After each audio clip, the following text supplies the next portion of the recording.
The fuck are y'all doing? Look at this place. Look at y'all. Y'all been waiting here for how many months? You don't have to say anything. I know why you're here. It is indubitably Scary Ass Saturday. Shout out to Faye. I've been gone for months. A lot of you have been concerned where the series was heading.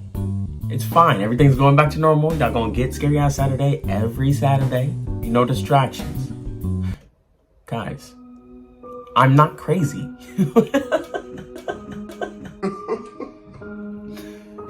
What are you talking about? I'm completely fine every single Saturday. Every single time I record this video. I'm okay.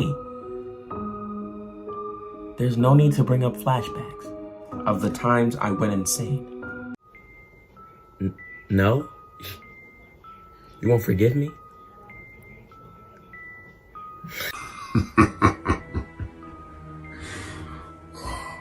So I make videos for you guys, edit the videos nice and crispy and clean for y'all, and you're not gonna forgive me for just missing 2 weeks?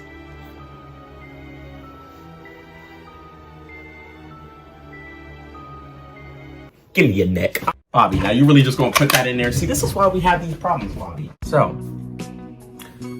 without further ado, let's get into the first video. Before I switch to the little transition that I do, I've like remade like a whole bunch of transitions because I wasn't satisfied with each one that I've posted. So we're just gonna kick it back with the original, the OG transition. Yeah, look at y'all, Dun, dun, dun, dun.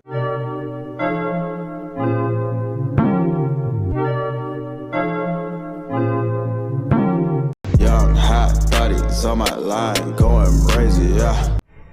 On Halloween night, 1974, Damn. 8-year-old Timothy O'Brien went trick-or-treating with his sister, Elizabeth, and 2 other children in Pasadena, accompanied by Timothy's father, Ronald, and another parent. Hey, real quick. I just love the accent of like British people. It's the Chinese and British. That's what really gets me. Like their accent when they're speaking English is, well, British people do speak English, but you know what I'm saying, when they're speaking English and they have the little accent, it's just like, We do not care. The night started off innocently enough, but would go on to end in tragedy. Oh. Yeah, it's a whole When the group group of knocked y'all. on one particular door, there was seemingly no one home, and as such, they swiftly moved on. Timothy's father stayed behind for a moment to wait and see if anybody would answer the door. He quickly caught back up with the others, with 5 pixie sticks in his hand, given to him by the homeowner, who was simply taking their time to answer the door. Wow. He distributed the candy amongst the children, and later gave the spare one to a child who was not with the group. It began to rain, and as such, they cut their trick-or-treating session short, and the children and their parents went back to their homes. Before bed, Timothy asked his parents if he could dip into his candy collection. They agreed, and young Timothy decided to start with the pixie stick. He put it into his mouth, but immediately complained that it tasted unusually bitter. Oh, that's poison. Timothy quickly realized. Don't do that. See, that's what we not about to do. That is what we not about to do. We not about to do that. Y'all not about to get an easy light jump. Y'all not about to get a light jump scare on me. That something was wrong, and he rushed to the bathroom with severe stomach pains. Crack. You don't Shortly eat crack, you after, sniff it. Timothy began to convulse, and within no time at all, went limp in his father's arms. He died as he was being rushed to the hospital. Oh! After a pathology report, it was revealed that the pixie sticks had been laced with a poison, a fatal dose of potassium cyanide, to be precise. What? Timothy consumed enough poison to have killed 2 adults. Dang! Thankfully, none of the other children in the group had eaten their pixie sticks, though theirs also tested positive for containing lethal amounts of cyanide. Wow. The tops of the candy wrappers had been opened, filled with poison, and resealed with a stapler. After the news of Timothy's death spread, there was community uproar, with parents from the surrounding area returning their children's Halloween candy to the police, fearing that a maniac had been handing out poison treats to as many They're like, nah, y'all not about to trick-or-treaters get as our possible, kid. with the sole intention of killing dozens of children. And that's exactly what was believed to have happened by the police. Initially, at least. The authorities began to grow suspicious of Ronald, Timothy's own father. What? Due to his inability to even recall which house handed out the pixie sticks, despite the fact that he and the children had only visited a handful of houses across 2 streets that evening. That's what I'm saying. Even more strange was the fact that none of the houses that the group had visited that evening had been handing out pixie sticks to trick-or-treaters. Oh. Wait. Eventually, the truth came to light. Ronald had poisoned the candy himself and ensured that it ended up being given to all of the children that he had taken out trick-or-treating. What? His motivation? To collect on various life insurance policies that he had taken out on his son, and presumably his daughter, though, as stated, she never ate her candy. He gave the other children the sweets in order to cover his tracks and make it appear as if someone else was indiscriminately handing out the poisoned pixie sticks. Turns out that Ronald was over $100,000 in debt, and the life insurance payouts that he was set to receive would have eased his financial woes. Throughout his entire trial, Ronald maintained his innocence, but the amount of evidence pointing towards him as the murderer was too substantial for the jury to ignore. It was revealed that Ronald had been talking to chemists about where he could purchase cyanide and how much would be needed for a lethal dosage. You're playing. His friends and co-workers also testified that Ronald showed an unusual interest in the poison in the months leading up to Halloween. He was found guilty of murder and 4 counts of attempted murder, and was sentenced to death. While incarcerated, he was despised by his fellow inmates, who condemned him for murdering his own son. Exactly. Ronald's execution took place on March 31st, Oh, he got executed? 1984, just after midnight. A crowd of demonstrators gathered outside as he died, some even chanting, "Trick or treat." For his heinous crime, Ronald has become known as the man who killed Halloween.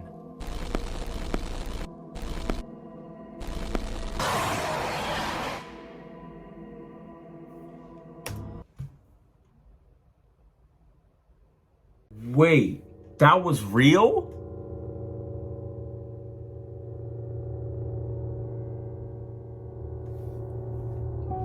What?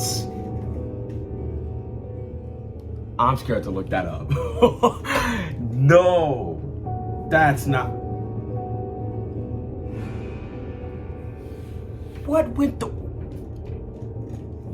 Bro, do you know what it's like? You know how cold-blooded and heartless you have to be to kill your own child, to kill other kids, let alone your own child, your children?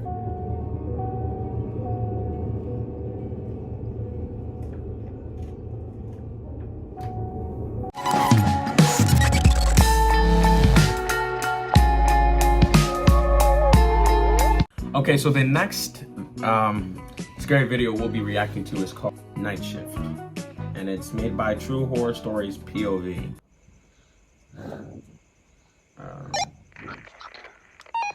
Yes. Hello. Apa? Oh, Dia pergi tu Boss Production punya unit depan. wait, huh? What? Is this Japanese? Oh, okay. Oh, so they actually, okay, that's good. Thank you. Tolong check pasal itu bos sama gua. Dia cakap itu motion se-go over. Okay, Roger.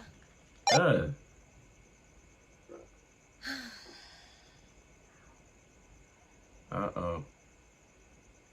Why is it this quiet? I don't like how quiet this is.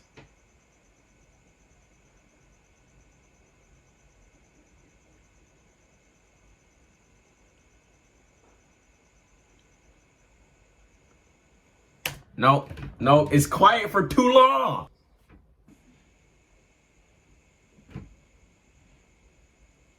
I'm telling y'all, at any moment. Kosong betul tadi. I heard that too.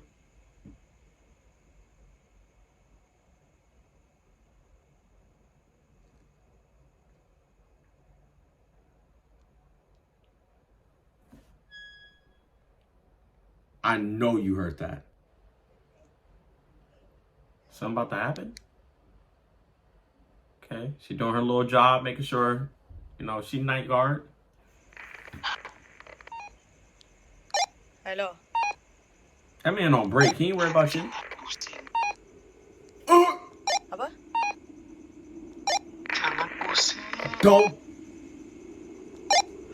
Jangan main lah bodoh, tak kelakar siap. Oh my God, I hear it. Jangan pusing.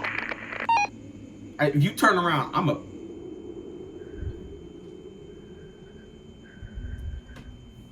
Oh! What? Bodoh lah anak, tak kelakar siap. That was not funny. We do not care.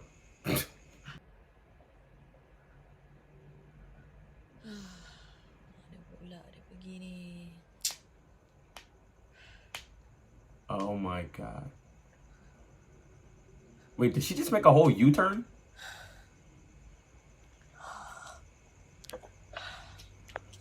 Oh my God. Yo, I would have called a friend or something. It is too quiet.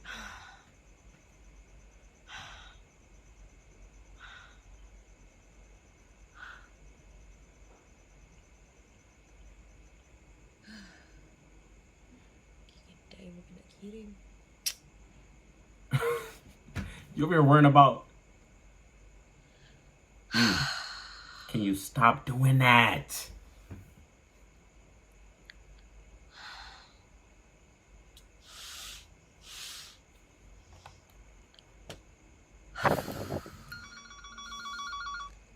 Answer that. Hello. Hello. You breaking up, sir? Apa siap kau main-main? Bro, Hah? Tak what you dengar got, Sprint? Ow. What? Don't do that. You're getting blocked. You're getting blocked after that. Is that her?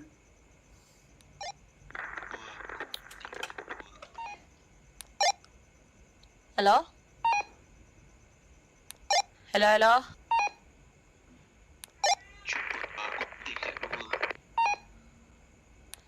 Okay, okay, okay. Aku yang kan tadi kau pergi beli air. Okay, okay, okay. Aku naik. Okay, okay, okay, bye. Bro, I just freaking walked around the entire thing. Hey, want me to meet you at level 2? Bro, I don't like how this tension. Bro, stop opening the door like that. Oh, place is nice.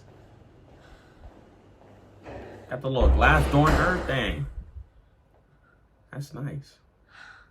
Yeah, it's too dark. I would have headed right back.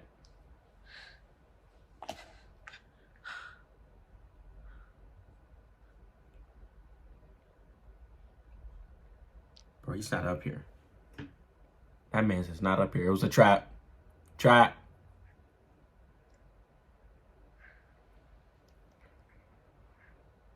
That man's just not up here.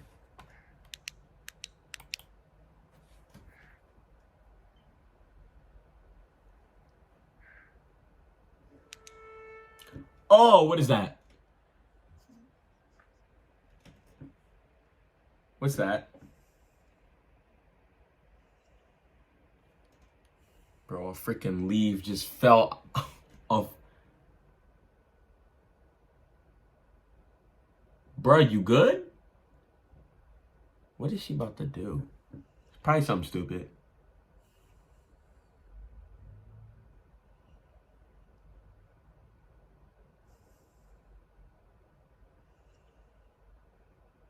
Bro. My mans, are you good? Oh my god.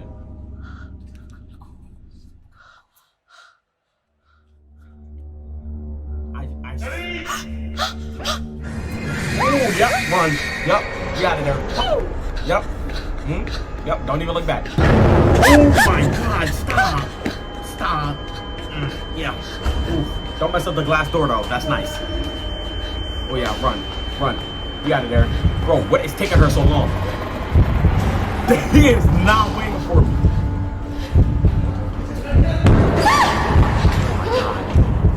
Oh my god. Oh my god.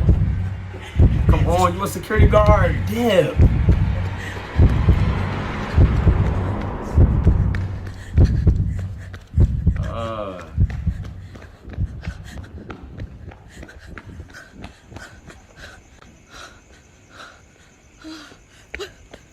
I should beat you. Asal kau keluar nak? Apa suruh kau duduk sini nak? Kau call aku, Syak. Kau cakap aku Exactly. suruh keluar tadi. You told me to do that. Aku cakap kau jangan keluar. Kau call aku, kau cakap keluar. Aku cakap kau jangan keluar. Okay, kalau kau cakap aku jangan keluar. Asal kau walkie-talking aku? Kau cakap aku apa? Pergi tingkat 2. The demon? Kau? Ah, Kita kat sini. Apa? Oh, I got a problem, big fella. What was that? Don't even play.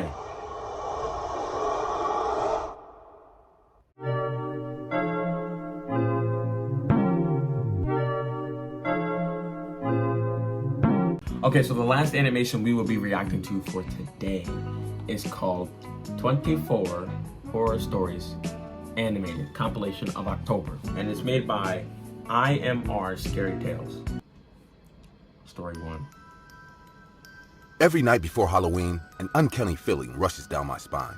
Oh, I grew up in a town in Alabama with my little sister Kathy and my dad. okay. Our mom died when we were too young to understand what death is. Since then, Dad raised us with utmost love and care. Oh, My sister was a quiet kid, and I was the talkative one. oh my god. She had difficulties in making friends because of her Bit Toby Rama? quiet nature, so I always took her with me whenever I played with my friends. I loved her and felt the need to be there for her all the time. Okay, your hormones. From a very young age, I realized that she could have used some motherly affection from me. She used to dress up in front of the mirror and ask me and Dad how she looked. No matter how funny she looked, we always replied with a smile. You look like a beautiful young lady. Don't lie. Our compliment ended up putting a smile on her face and joy in our hearts. We went to the same school, so all my friends and kids from our neighborhood knew my sister. Oh. Some of them picked on me, saying my sister is weird and she only tags along because no one wants to be the friend of a Oh, weirdo. that's. I remember punching Benny when he said this in front of Kathy. Kathy cried a lot that night. Punching her? Like one time? Nah, she was in them like, don't talk about my sister. I just punched myself in the.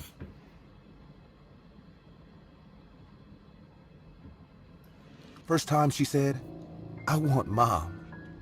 My dad loved my mom more than anyone in this world, Oh. and her untimely death affected him to such an extent that he refused to remarry ever again. My aunt tried a lot to fix him for a date with her friend, but my dad refused right away. I knew he had another reason to refuse to get married, and that was his children. He thought, no stepmom will ever love us like her own. My dad has sacrificed a lot just to give me and my sister a happy life. Okay. Being kids, Good we dad. generally took part in every community event and everyone in town loved us. It was the month of Halloween, and I was excited to go out trick-or-treating with my friends. I was 6 and Kathy was 4 years old at the time. Okay. Kathy was nervous because it was her first Halloween. We decorated our porch with carved pumpkin heads. There go Toby Rama Dad again. bought us all the things we put our hands on for Halloween. My best friend Jim and I were sipping on lemonade, sitting on our porch, and watching the entire locality buckling up to celebrate Halloween. Kids were running everywhere, and people were laughing and decorating the town. Oh. Suddenly, I heard Kathy talking to someone. Her room window is right beside where we were sitting. Dad went to get some groceries, and I was the man of the house at that point. Okay. So, I was pretty aware that Kathy is alone in her room. She just said, can you... Then who is she talking to? I got up and went to her window. Who are you talking to? What? Why did they do I that? peeked in and saw Kathy was sitting on her bed, holding her teddy bear, and staring at the closed door. Her face turned pale as I caught her off guard. She nodded her head, saying, "No one? Why are you standing outside my window?" I smiled and said, "Dad is going to the market. Jim and I are sitting on the porch. Call me if you need anything." She smiled back, and I came back. The same night, we were having dinner. Dad was cooking steak for us. I was sitting at the dining table and talking to him about our Halloween costume when we heard Kathy humming a tune. I have never heard this tune before, so it felt a bit unusual. She was sitting on the porch braiding her Barbie doll and humming this tune like we weren't even there. I looked at Dad and got surprised. His face was white like a blank sheet. He stopped cooking and asked Kathy, "Who taught you this tune?" Kathy looked at us and said, "What tune?" "The tune you were just humming," Dad replied. I wasn't humming any tune, fused. I looked at Dad and said, "Why, Dad? What is it about that tune?" Dad got back to his cooking saying, "Nothing. Let's eat." We finished our dinner and went to bed. It was around midnight when I woke up hearing a chuckle from Kathy's room. She was laughing, and I haven't heard her laughing in a long time. I got up and walked to her room to tell her to go to bed. As I opened her bedroom door, I saw her lampshade falling on the floor, creating a loud thud. In that fraction of a second, I didn't fail to notice how the lampshade was levitating in the air, and Kathy laughed seeing that. "What was that?" "What do you mean? How was it on the air?" "No, it wasn't." Standing in her room, I felt extremely cold. Kathy lied down and closed her eyes, ignoring me completely. The next morning, when I told Dad about this, I saw him get worried. But the joy of Halloween distracted us from that one important matter that we shouldn't have overlooked. Up in their Halloween costumes, they were knocking from house to house with their buckets to collect as much candy as possible. Their cheerful voices echoed in the town as they cried in joy, "Trick or treat!" I wore my favorite Batman costume, and Kathy dressed up as Superman. We came out and met my friends, Jim and Mike, on our way to the sugar hunt. After covering almost every house in our neighborhood, Jim said to go a bit far to find some more houses. Even though Dad told me not to go too far with Kathy. See, you're not but listening. That one night, I did act like my age. We walked on the empty sidewalks, keeping our locality behind us. There was not much residence nearby, and the deep woods starts onwards too. Where did the wolf come On from? that dark Halloween night, I could see Kathy getting scared. She said we should go back, but I assured her nothing will happen. After walking for some minutes more, we came in front of an old house. The house looked completely abandoned, but there was a big pumpkin head placed on the porch. A candle was burning inside it. "Let's go to that house," Jim said. Why? Mike and I thought for a second, but then we all started walking towards the house. I turned back and saw Kathy wasn't following us. She was just standing behind with a freaked out face. She's smart. I asked her, "What is it?" She said, "We shouldn't be going there. We should go back." I told her to wait near the stairs while we walked to the porch and knocked on the door. No. We knocked, but no one answered. Mike kicked on the door out of frustration. Why would you do that? Creaked open. The dark hallway stood in front of us. A smell of old house choked my nostrils as the door opened. "Anyone home?" I asked. A long pause went by and no one replied. We all turned around to leave just when a woman spoke from the darkness of the hallway. "Come on in." I was about to take the first step when Kathy rushed to me and grabbed my hand saying, "Don't! It's her! She wants to hurt you!" "Who are you talking about?" "Blue-faced mommy." What? Huh? Three of us almost shit our pants hearing this from Kathy. Mike didn't even wait. He turned around and ran away. He black. Jim followed him too. I stood in front of the dark house porch with Why? Kathy. Why? Suddenly, the woman inside spoke again. "Kathy, bring him in." This time, her voice sounded rough and pissed off. Kathy screamed, saying, "You're not my mommy." "Bring him in." Oh my. When we reached home, she busted into tears holding my dad. Why? She said in a sobbing voice, "I lied to you. Blue-faced mommy taught me that tune. I don't like her anymore, Daddy. She wants you and Henry dead. I could see the fear in my dad's face. He uttered in a fumbling voice. How does she look like? Her face is blue and her eyes have no eyelids. Ew. She scares me. I don't want her to visit me at night anymore. What? That night, we all slept in Kathy's room. I remembered my dad shouting in the middle of the night, "We don't need you. Leave me and my family in peace." That Halloween was the last time Kathy talked about blue-faced mommy. I don't know if she was real, and I don't even want to know. Oh, God. But whoever in that house told me to come in surely had bad intentions. Bring him in. That scent. Oh my God, yo. I'm not even exaggerating. It's broad daylight. People are awake at my house. But I'm shook. Like, I'm frightened. Bro. Shit. That concludes our SAS for this week. I'm done. I'm done.